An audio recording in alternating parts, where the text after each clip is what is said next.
So welcome everybody to our continuing series of speakers on Saturday morning. That's a real mouthful. We hope you've had a good week, and thanks to those who've been here every Saturday. Really very fun and super informative. So we're glad you're here. And John is going to introduce our wonderful mentor, Joan Lane. And we'll just get started. And as usual, if you have any questions you'd like to ask Joan, and we'd love to have them, just throw them in the chat and we'll ask her whenever she takes a breath. Okay. All right, everybody. Welcome again to our weekly Saturday morning sessions. With today we have Joan Lane, who has become a dear friend to Robin and I over the past 2 years. And she will be one of our mentors at our upcoming screenwriting and playwriting retreat in October of this year in Scotland. We'll talk more about that at the end. But Joan is a London-based producer who developed and packaged the Oscar-winning film, The King's Speech. She has 30 years of experience in arts management and production and serves as the resident judge on the Kenneth Branagh playwriting competition at the Fringe Festival in Windsor every year. She's a writer on the recent film Gateway to the West, and she has mentored plenty of screenwriters and playwrights internationally and has several projects in the works. So with that, welcome, Joan. Thank you for being with us today. Thank you for having me. Did you hear Joan, that? Yes, I can hear you. Launch into whatever you would like to talk about. We're really loose, and we're hoping you can talk a bit about the saga of the King's Speech as much as you want to talk about that, and then I'm sure we'll have questions from people. So take it away. Could you give them a little quick background before the King's Speech happened? Like, what were you doing? I know I gave a little summary, but if you could just fill in a little bit more before you tell us how you got involved in the King's Speech, I think people would find that interesting. Okay. Well, first of all, I was a music scholar at school, but nobody asked me whether I wanted to be a musician. I was primarily a cellist, and I decided when I was asked to go for an audition to the Royal Academy of Music that that's not what I wanted to do. I wanted to work in theatre. My parents didn't want me to work in theatre. They said, for women, it's a small pearl and a long string and a small pearl. They didn't appreciate that I didn't want to be on the stage. I wanted to produce.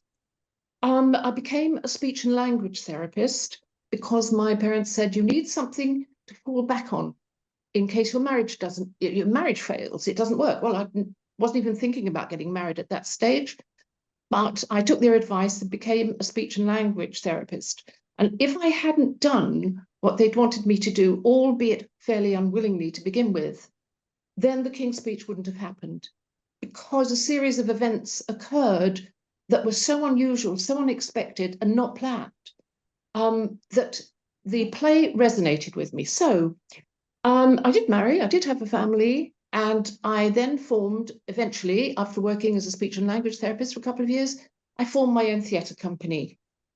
But I also worked in music because my dissertation at university had been on the singing voice from 5 to 25. So I had a niche role in the world of theatre and music in and around London, particularly. I came to the attention of somebody called Major Sir Michael Parker, who needed a children's choir to sing at the VE Day celebrations many years ago in Hyde Park, to which all the heads of state throughout the world had been invited. So not only was I running my own theatre company, but I'd become a trustee of children's charity. It was a choral charity. And we were teaching children to read music and to sing. So I came to his attention and took along the choir, and the choir sang beautifully at this heads of state ceremony. But I was quite anxious and, in fact, alarmed by the way it was being organised. So I wrote to Major Sir Michael Parker after the event and said, look, I was inches away from the heads of state from all the countries in the world, and your security was very lax. Also, there was inadequate water and lack of toilet facilities. So he called me into his office, and it was very, very unnerving because I thought I was going to the Tower of London. I was going to be beheaded or something. But he said to me, all right, put your energy where your mouth is, love, and come and join us. And so I did join the state organization, the committee, mainly of military men from the Air Force, the Navy, the Army, and became the second woman on that committee to organize all the big state events. First of all, I was given, as you can imagine, water and toilets, not security. Children I was given as well to organize. And then I was promoted. So when our Queen Mother, Queen Elizabeth, the Queen Mother, played by Helena Bonham Carter in the film, when she was celebrating her 100th birthday, which we did on Horse Guards Parade in the centre of London, I was by then the assistant director. Nobody knew at that time that, in fact, I had met her many years before, because there's sometimes an occasional disconnect between my brain and my mouth. And at a meeting of the College of Speech and Language Therapists, of which the Queen Mother was the patron, there was a fundraising event to put some money down on their premises for the first time. The whole meeting was minuted, it was recorded, and out of my mouth came the words, "I will organise a charity ball in a central London hotel." Well, I'd never been to a ball, let alone organise one, but I did it along with wonderful friends. We raised enough money for the college to put down as a deposit on its own premises. And in my 20s, I was in St James's Palace for the first time, meeting the Queen Mother. I went on to go, I was literally popping in and out of Buckingham Palace, St James's Palace, Windsor Castle, where I even had my own parking space for a while, something I could never have dreamed of. So when I was organising the Queen Mother's 100th birthday celebrations, I invited an American writer called Tom Minter. Tom lives in Washington, and he writes for Washington Opera, for their in-house magazine. He and I had become friends. And I invited him and a friend to sit in the celebrity stand. And he got the impression I knew everybody who was anybody in the UK, politicians, actors, film stars, musical theatre stars, musicians, you name it, he thought I knew them all. Well, of course I didn't. But now When he went back to America, he knew I had my own theatre company, and he settled back in Washington and sent me a play, because he told the writer of the play that I knew lots of people in theatre and film, and I would certainly get the play performed. And of course, the play was The King's Speech, and his friend was somebody he'd grown up with, and it was David Seidler, and that's how it began. So question, Joan, did it start that many years ago when you were in your 20s? It started back then? I mean, I know you're 30 now, but still, that's a long time. No, I was 20 when I organised the ball, and that's the first time I met Queen Elizabeth, Queen Mother. Oh, okay. And then I went on to meet her on many occasions when I was working for this committee that organised all the state events. But from the time you started the stage play, The King's Speech, until it came to the screen, how much time did you estimate? Well, normally the development of a stage play to screen takes some time. We know about rewrites and rewrites and rewrites.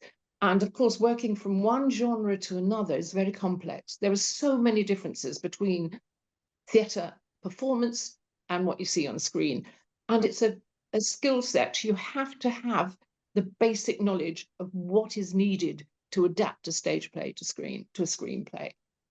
But in this case, with David Seidler, he was a jobbing screenwriter. So it took no time at all.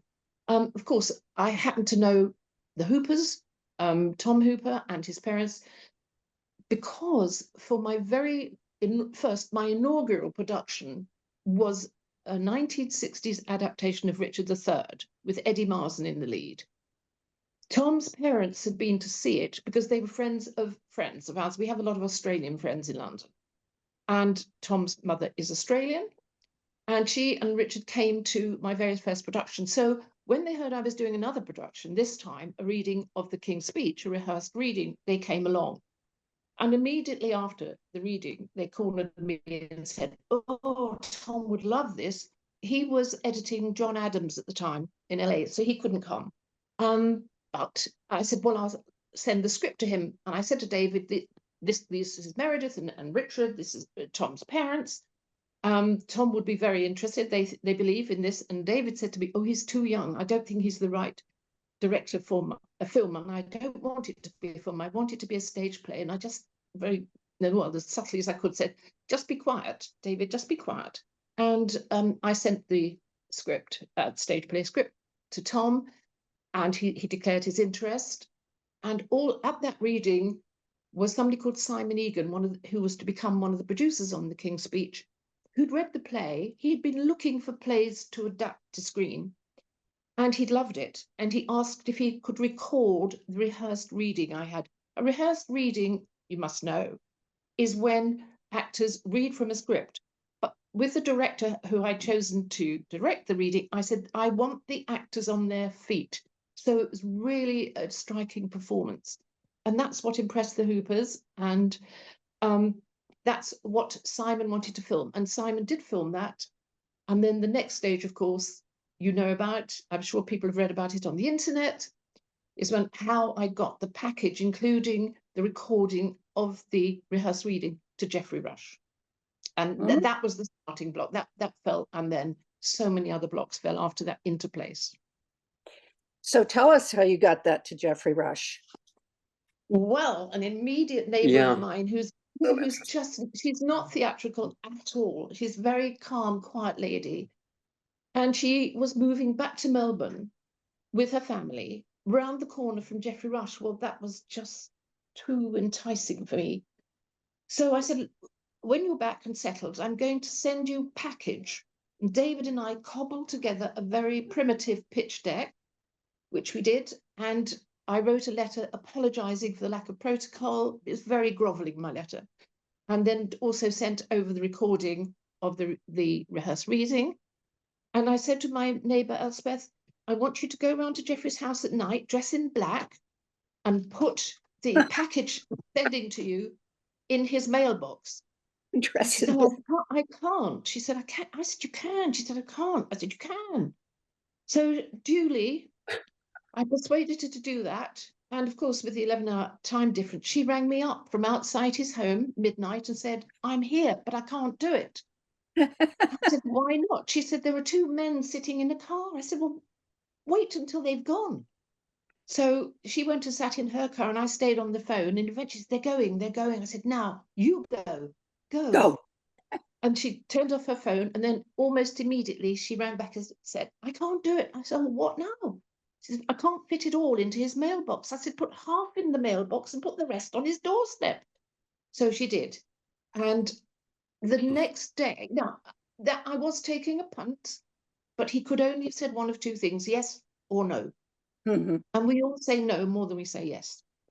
I was prepared for a no. Within hours, the next day, his manager from Sydney called me up and said, Geoffrey is interested.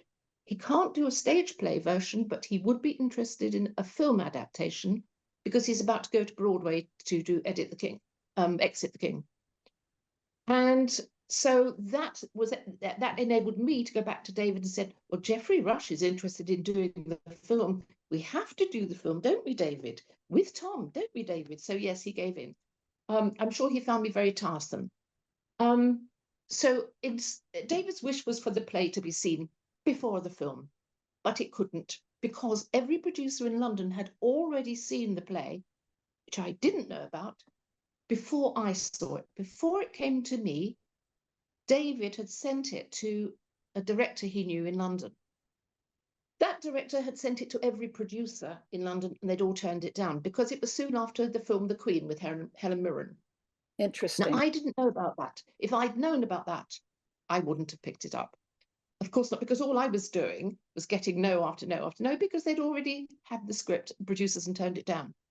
The irony is, the day after the rehearsed reading, a very well-known producer, Peter Wilson from PW Productions in London, called me up and said, well, I think I'll take it. I will take it after all. So I sent David around to meet Peter. Peter was held up, couldn't make the meeting. So his junior producer met with David. David came away, said, I've told them they can't have it. They're too young.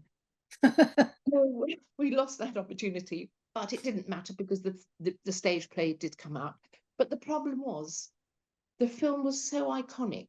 The play has never really worked, and it has lost a lot of money for its investors, I'm told. I had the rights. I bought the rights for £1 when I first met David.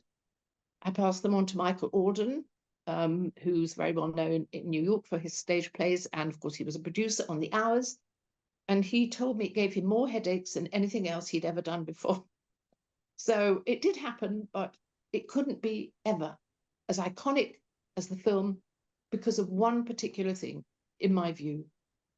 David said he was going to change some things in the stage play. And I said, there's no need. We've already got interest in PWs. Well, I don't want them to do it, he said. And I'm going to make alterations. I said, well, whatever you do, trim the fingernails. Don't amputate the arms. And he, in fact, trimmed the he did more than that. He did amputate the arms. He didn't trim the fingernails. He removed the two princesses. And of course, the Princess Elizabeth was the only really relatable figure in the play for younger audiences. They weren't interested in the Archbishop of Canterbury or the old king and the old queen. But Elizabeth was still alive at the time. David had actually written to Queen Elizabeth and told her that he'd written this play. Would she mind if he had it produced? And she said, not in my lifetime, if you don't mind. It evokes too many sad memories, not in my lifetime. So we had to wait till after she passed on in 2002. But anyway, the play didn't arrive with me until 2006. And from the day it arrived until the day it came out was 3.5 years, which is a very short span of time. That's lightning speed. Yeah. Yes. That's great. Yeah. And then how long after the film did the play version premiere? I think that was about 1.5 to 2 years. It started in an off-West End theatre in Surrey, in England, in the Yvonne Arnaud Theatre, and then it transferred to the West End. I went to see it in the West End, but it had a very small audience. People were still watching the film over and over at home, and they just didn't relate to the play. And the play was done with a I don't know if you know this. It has a circular area in the middle of the stage which revolved. It's called a revolve. And the actors came and went off the revolve. So as they stepped off the revolve, they almost came out of character as they became the actor walking into the wings. The staging just didn't work at all. And the characters weren't relatable. I don't know whether you had a revolve in America when it toured in America. I think it was in Chicago that it probably did its worst. But anyway, it's never really worked. So, sadly. Yeah. What do you and other producers look for in stage plays in terms of having screen potential in general? Well, there are two stages of this. What I look for, what other producers look for, and what they don't want to see. So there are two sorts of things: is what you want to see and what you do. Right. But most of the things are self-evident. So what qualifies me to talk about this in the first place? Well, you know, I read and analyze between 40 to 50 screenplays a year. And I'm currently developing 2 screenplays that have interest from investors and production companies. And I'm also a producer on 2 stage musicals, one of which is also hopefully going to screen. And thanks to the King's Speech, I think my judgment is considered to be very sound, which is helpful. So what do I want to see? Today, writers, as opposed to sort of 15 years ago, produce a pitch deck. And a pitch deck is usually the first indicator of what the writing is like. It'll contain a synopsis or a log line, a title. I always start with the title. Has the title been used before? Does it give me any indication of what's in the tin? Is it Dr. Zhivago or The Sound of Music or similar sorts of titles? Or is it a curious title that slightly entices me? Then I look at the log line, that goes to the next step. Is that enticing? Does that arouse my curiosity? And then I read the synopsis, and that usually determines whether I'm going to be interested or not. Because what I am looking for is a USP, a unique selling proposition, a story that will captivate me that I've never heard before, never read before, never seen before, and is well written and well presented. I'm old school, so when I get the script, as you both know very well, I'm very old school, got a great red pen, and I look at the presentation of a script. If it's carelessly presented, that makes me inclined to be concerned about whether the writing is careless. So I'm looking for an interesting plot. I'm looking for well-developed characters. I'm seeking out the moment, that very first moment, the inciting incident around between pages 12 and 15. I hope that most screenplays should, or I believe they should, in my view, stick to the 100 rule. Anything over 100 pages is always daunting to read. So anything under 100 pages, I look forward to reading because I know it's not going to be too much of an effort. I want to be able to turn page after page, looking for twists and turns that I wouldn't anticipate. I'm looking to see how the characters develop, how the central character or central characters in the King's Speech, of course, there were two central characters, how their journeys, where their journeys take them. What is it about those characters? What is their flaw? How are they going to achieve their goal? Now, we know that in the King's Speech, Bertie, King George VI, had a huge flaw. He had a stammer. And we know that Lionel Logue had a feeling of inferiority. He really wasn't certain that what he was doing here in England was the right thing to do, and he was cheating the system. He wasn't a speech and language therapist, and he knew he wasn't, and he had that feeling. By the way, his family lives fairly close. Some of his Lionel Logue's grandchildren live fairly close in London, which is again irony. He had that imposter syndrome to a degree, but these two men, 100% fluent. But my goodness, was he more fluent than he was when he first met Lionel Logue. So he had a journey that I read in the King's Speech and could relate to, but I could also relate to it because I'd met the Queen Mother, but when I was young, first of all, and then many times later on. I was her assistant director on her 100th birthday. I'd been a speech and language therapist, all these things that could not have been anticipated I had, which made me push the project more than anybody else might have done. So what else do I look at? May I ask, in adaptations, one, and I've done a lot of adaptations personally and love to do them. As the writer, you find you either have to really emphasize, make something bigger than it was in real life, or strip it away from the core of the story. And so for the King's Speech, how did that balance? How was that balance? How much was real? Well, actually, there wasn't that much of a difference. The main stripping back in the King's Speech was the removal of characters, incidental characters that weren't serving the story. They were mainly patients that you saw in his surgery, in Lionel Logue's consulting rooms. So they were stripped away. There were some background scenes that, again, didn't serve the story, the centrals. We all need to relate to the struggle. That's the word I use most. What makes a script really exciting is watching a character struggle and cope with jeopardy to the point where they achieve something, either in the personal growth or something more physical. In Bertie's case, they're called fluency. I know that adapting, because I did some adaptation on 1242 Gateway to the West, it's quite a complex process because the two genres are identical in some ways, but overall there are many more differences than things that tie in well together. And I have a list of them that there's a checklist for me when I'm doing an adaptation, a checklist to see that I am serving a screenplay and not being pulled back into the theatre the whole time. But theatre has such limitations.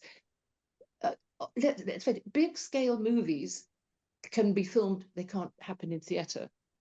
All right, we can say, well, Starlight Express at the moment, the revamp in London is a huge musical, but it still can't compete with the big westerns and the sci-fis and the Tom Cruise movies that we all see at the moment, that we can see at the moment, because you're limited by the size of the theatre, you're limited for the number of characters by the backstage facilities, by the number of crew.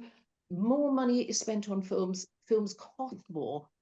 Stage productions cost far, far less than films.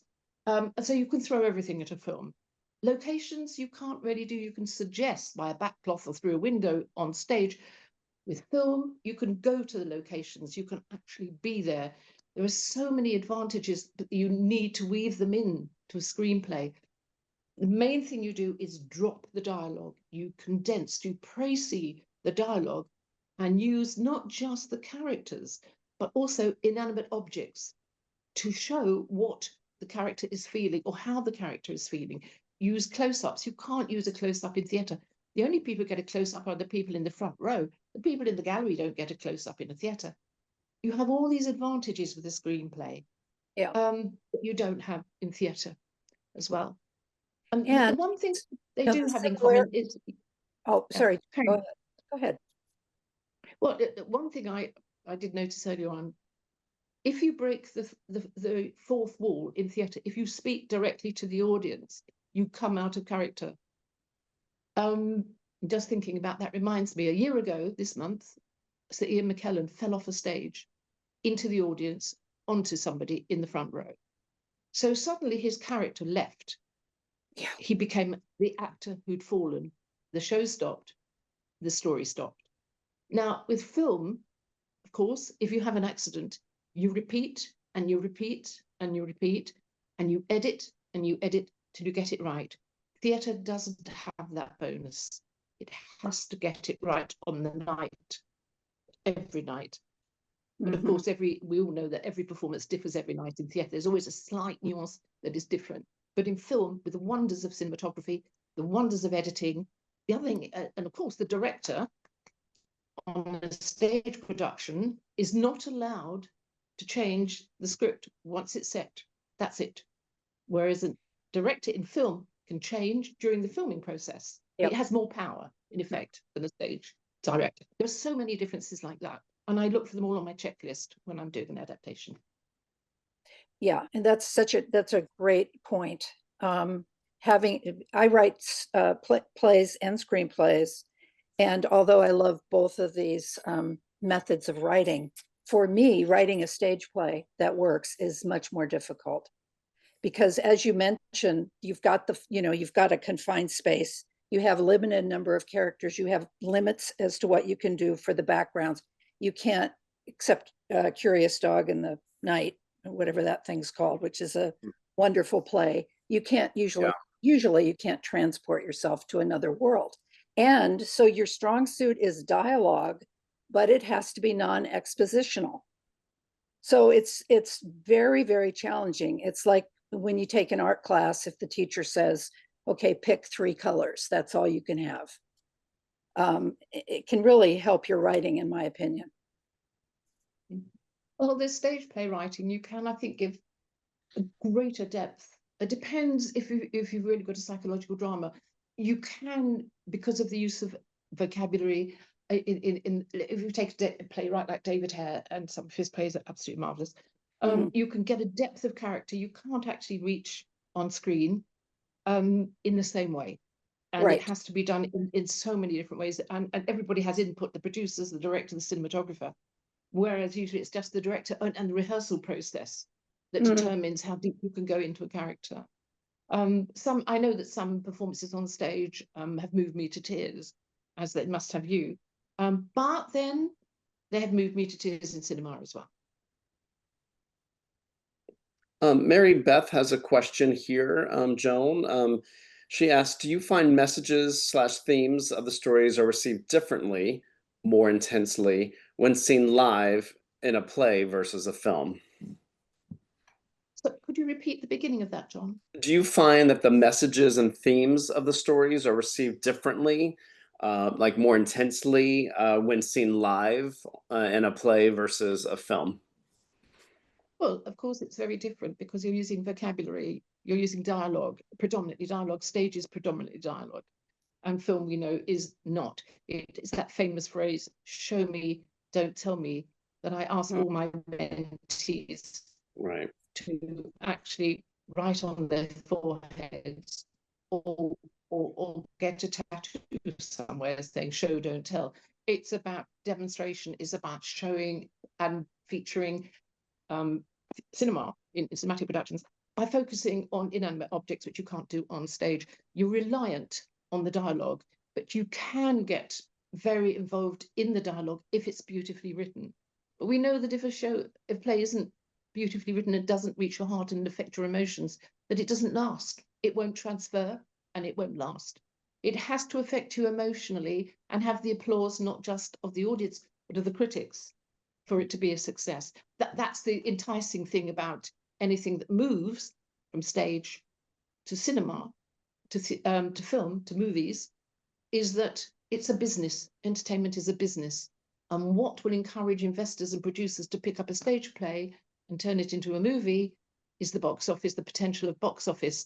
And what gives the box office? It's people returning to see a play once or twice, encouraging all their friends to go because they've been affected emotionally.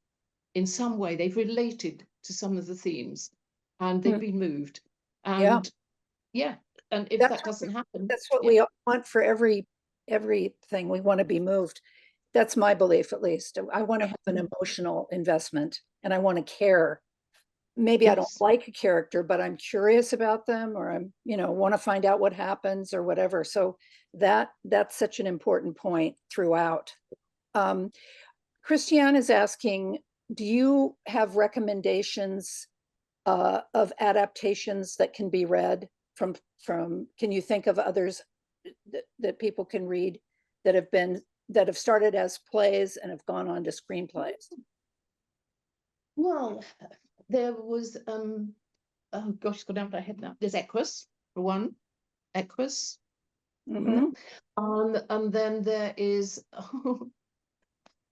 can see, it's the Mozart play in Salieri. Amadeus. Amadeus. Amadeus, of course, is a good example. You've asked me for some titles off the top of my head.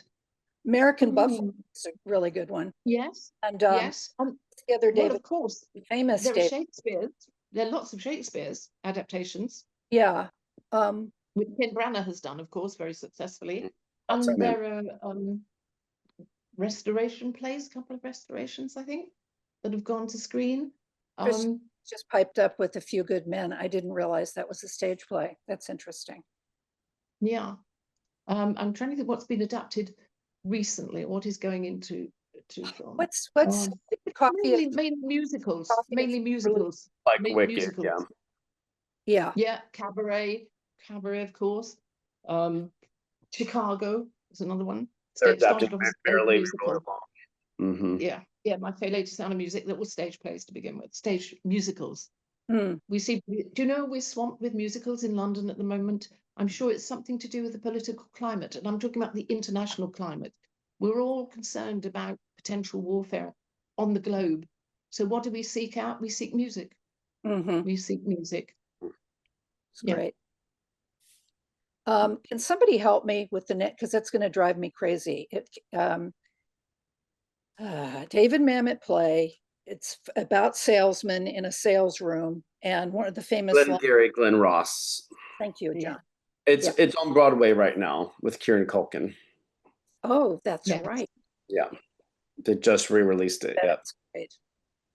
Oh, saw it in New York twice because it was so good. My mind is shot. Jeff Daniels was the lead, and then Mockingbird. Is that it? Gotten to the point where he can finish my sentences. Don't tell our spouses. I saw that. Yeah, I saw it with Ed Harris in the role. Yeah, it was as Atticus Finch, and it was incredible. Yeah. So there are lots of examples. And then with Virginia Woolf, of course. Right. Yeah, with Taylor and Burton. Delicia is asking, what advice do you have for writers of ensemble stories, such as a family-centered, I just lost it here. Coffee is for closers, right? Family-centered drama or comedy. where do they go wrong from your experience, ensemble pieces? Well, they don't. I mean, if you look at Company, for example, well, that is a musical. It's an ensemble piece, chorus line. I refer back to musicals. Perhaps they're more successful as musicals than they are than stage plays. I'm trying to think of an ensemble stage play. Can you think of an ensemble immediately of an ensemble August stage Osage play? County. Great example. Yeah. Hmm? Osage, August Which one? Osage County. by the amazing Sorry, I didn't get you. Osage County. Uh, That can was you say also it turned again? into a movie. Oh, August Osage County. Robin, who's the writer again? Forgetting. Tracy Letts. Yes, Tracy Letts. So that was also adapted into a movie with Meryl Streep and I think Julia Roberts. But it was a award-winning play by Tracy Letts originally. Yeah, yeah, yeah. Sarah is saying yes, it was brilliant. Yeah. I think they're more complex, more difficult to sell. Because if you've got a number of characters, I think in the main, producers aren't well read in my experience. Sorry about that, folks. But they're not very well read, and therefore it's less of a challenge if you've got one central character or maybe two. It's less complicated, and as I said, it's a business. For producers, it's a business, and so it's a very different perspective to that of a director or writers. We have a different perspective. Right. That's great. So you have to be extremely skilled to do an ensemble piece, I think. And it's more easily achievable in musicals for sure. Yeah. Christiane is asking, how do you decide what characters to lose? What is the strategy? And I think you responded with those who are not ancillary to the story, but do you have any other advice? Those, drop those who are not absolutely. You win some, you do some. For example, in The King's Speech, the film, you had crowd scenes, but you couldn't have crowd scenes on stage. So while you've lost some ancillary characters, you've got the bonus in film of having crowd scenes, which you couldn't have otherwise. So you win some, you lose some. And it's all about balance as well. It's about balance and about the tone of the piece and the voice of the writer. Every writer's voice is distinctively different. And what they must all achieve is that you react in some way, and the characters must react to the adversity, to the challenges, to the jeopardy, and come out feeling at the end that everything was worthwhile. And you come out feeling that there's been a good resolution. A good resolution makes you skip out of a theatre or out of a cinema. A weak resolution doesn't work. Some films work, some don't. Some theatrical productions work, some don't. It's all about skill. There's a lot of skill involved in adaptation, particularly. A lot of skill required. So in terms of, since you've worked in both film and stage, do you find that getting an okay for a production is easier, harder, or the same between those two? At the moment, with the economic climate, I would say it's equally difficult. And in fact, I happen to know producers at the moment, they're all heading to China for money. And they're heading to the UAE, to Dubai, to the Arab countries for money. They're not coming, as we would have expected, to America, which is the home of the big movie. Well, of course, we know that movies started in Europe as well, in Germany and under the Weimar, and all these wonderful people like Billy Wilder went over to America and helped form the industry. But there was, for many, many years, America was at the helm when it came to investment in movies. That has changed. That has changed. And then it was followed by GB, which could never compete with America. In fact, The King's Speech is the biggest film that came out of the UK ever. And the bad thing is, I know that I had a second film that was funded until COVID, and then the investor lost money. That was going to be the second biggest film to come out of the UK, and we've sold to America. But there is a possibility that UK might be bringing it back and taking back the rights. But it's terribly difficult to get money for stage productions and films at the moment in the UK, particularly. I think there's a problem too in America. So we have to look elsewhere. I mean, I'm part of a team of people building the very first theatre in the UAE that's in Dubai right now. And we will be filling that theatre mainly, I think, with American productions. Mhm.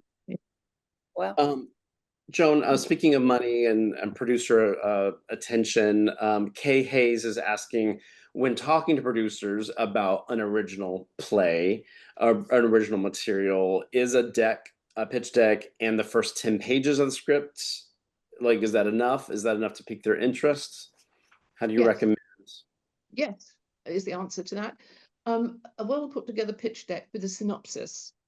And one of the things I always have to say to writers is make sure when you update your script, you update your synopsis. So many synopses that I read do not marry with the script, because writers never feel a script is finished, and neither is it. Even if you see your film made on screen, you will think, oh no, I shouldn't have let that scene happen. I should have done this. You never feel it's finished. So wait a minute, I'm just thinking, a pitch deck, 10 pages, pitch deck with a synopsis that matches the first 10 pages. Yes, that's enough for me. Okay. Yeah. great. You've told us that you have been, I'm not sure how many years, but you have become the resident judge on this Kenneth Branagh playwriting competition for the Windsor Fringe, which I mentioned in the beginning. Can you just share a little bit about that? I just think it's interesting. I know they have, you have revolving judges every year, but they've asked you to kind of be the resident judge every year. Do you enjoy that experience every year? How is that going for you? And is that an open opportunity for anybody listening right now? Yes, it is. It is. It's a short play. Now, first of all, the Kenneth Branagh Drama Awards and Drama Awards, Playwriting Awards, are run by the Windsor Festival, which is the second biggest festival in the UK after Edinburgh. It could not be part of the Windsor Festival per se, which is purely classical music. Now, I was asked in early 1992 to take over the Windsor Festival Classical Music Festival, which is held partially in Windsor Castle and in wonderful venues in and around Windsor. But it is only classical music. And at the same time, I was asked to work on state events. And I thought, do I want to do classical music every year, or do I want to do different things? So I turned down the Windsor Festival, and ironically have ended up on the Kenneth Branagh Awards. Now, how did that happen? It happened because some of the readers of the festival I knew personally by coincidence. They were also involved in theatre. And they asked me in 2017 to go along as one of the co-judges. And I do a lot of prep. I think you know that I do a lot of prep when I'm working on retreats and when I do something like the Ken Branagh. And I wrote the top three. There were I think at that time there were like 200, 300 submissions from all over the world. These are short plays. You have a limit on the number of words, and the play must run for no longer than half an hour. These are the limitations. And I put in a lot of prep for the top 10. I was given the top 10 along with the other judge, who was, it was his second time being judge. And he wrote perhaps a paragraph, whereas I wrote about a page and a half for each writer. Nobody has to accept my view or my notes, but the organisers they liked what I did, and they've asked me back ever since. Now, we discovered that in order to submit a play, it cannot have been performed or published before at all. It must be a new piece of writing. And we discovered, unfortunately, last year that 2 plays that got into the top 10 had in fact been performed, and the writers had been paid, and they had hidden this fact. So we had to remove them. So no writer submitting a play can have had that play performed, be paid for it, or had it published. So the rules have been revised, and there won't be an award session this autumn, because we're still chopping and changing a couple of the rules. But people can submit up to December of this year a short play. If you look on the internet for the Kenneth Branagh New Drama or Screenwriting, no, New Drama Awards, you should be able to see the new rules and regulations. So you can submit before December 2025, ready for 2026. And We've had a anybody gap year. internationally, Anybody from all over the world, anybody can submit That's awesome. a short play to the Kenneth Branagh. And they're whittled down by a group of about 40 readers. These readers tend to be retirees. So they've been teachers, they've been journalists, they've been lecturers, professors. They're very well educated people. And they're each given a number of scripts to read, and they mark each one, and then the totals add up. And the top 15 or 20 are then whittled down to 10. And in fact, one year they were so good, that was 2 years ago, they whittled down to 15. So I had to read 15 plays, and I choose my co-judges. So last year I had Abigail Morris, who was the founding director of the Soho Theatre in London, for those who know Soho, and it's about new writing. And she was the first artistic director there, and she ended up, when it was actually earning about 8 million a year from box office, from nothing, from the day she started there. It was a new build. It was an old synagogue that was converted to a theatre. So Abigail was there with me last year, and I have a different judge every year. So I'm hoping that I'll get somebody like Adrian Scarborough or David Bamber, you know, or an actor with me next time in 2026. That would be Great. fun. Great actors. Yeah, really. Well, we're very much looking forward to seeing you in Scotland in October. And it's just a hop, skip, and a jump, which is great. Yeah. Yeah. Yes. I don't intend driving. I've done that drive to Edinburgh a couple of times. It's a bit of a killer. So I think I'll get the train. Pop on the train. Yeah. Yep. Yeah, that's great. Yeah. No, I look forward to it. I really do. It looks a beautiful place. I've not been there. I've been to Scotland, but never been to Dundee. So I look forward to it, and to working with, of course, your other two very eminent mentors. Yeah, really, really great. I think the three of you will be a fantastic team.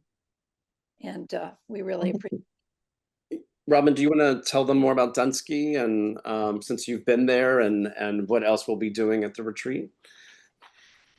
Yeah, I can just say I'm like a broken record, really. It's such a marvelous place. It's absolutely gorgeous, and everything that you can imagine is taken care of, just like it's not a hotel, it's a private house, but there's enough staff that you feel so well taken care of. And they have wonderful gardens and lakes and 3 beaches and incredible hiking trails, and they actually grow a lot of their own food. So the food there is tremendous. It's all fresh and just beautifully prepared. So I think everybody's going to really enjoy it. Not to mention, we've been talking about actors, and we're going to be having some actors come over from the UK to read some of your scenes from your scripts on the last day. And that's just something unique, that we wanted to do a few unique things that we hadn't heard of at certain writing retreats. So that's definitely one that will be both exciting, but also informative and educational, because there's something about hearing your words spoken out loud, especially from professionals who do this for their life's work. Yeah. And I think people get to experience how much actors can bring to your words. And it can either take you deeper or it can take you on a different path. Like how they interpret your words is so crucial to the development process. And we really want everybody who comes to the retreat to be able to take advantage of that, because we think it's just such an important thing. So we've got some really wonderful actors lined up. And of course, that is all. We haven't announced who, and we don't plan to, because their schedules can change at the drop of a hat. But just know that we're working on getting top rate people. So we're excited about that. I put a last call for if anybody had any last questions for Joan. Or Joan, is there anything can I just ask, Delisha, do I know you? I think I do. Yeah. Delisha, I know Delisha? Yes. Yes. To the retreat that John and I where we met you. Oh, Yes, and she will be attending this oh, October with us. You'll get to see her again. Yep. It's gonna brilliant. be nice. Yeah. Brilliant. Brilliant. Yeah. Everybody, I also want to mention today was the beginning of our new Saturday morning sessions for June.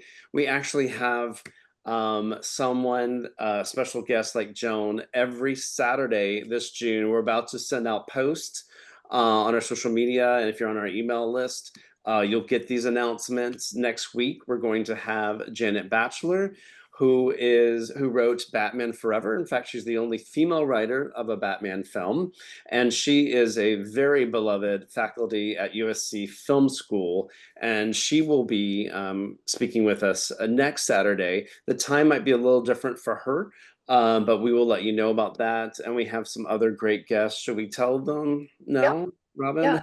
Why don't you say the next one?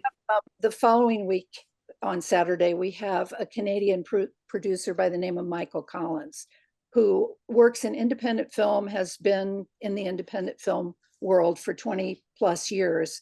And he's going to give us his perspectives about the differences between the studio process and indie film world, and what has changed in the independent film world. And, everything's changing.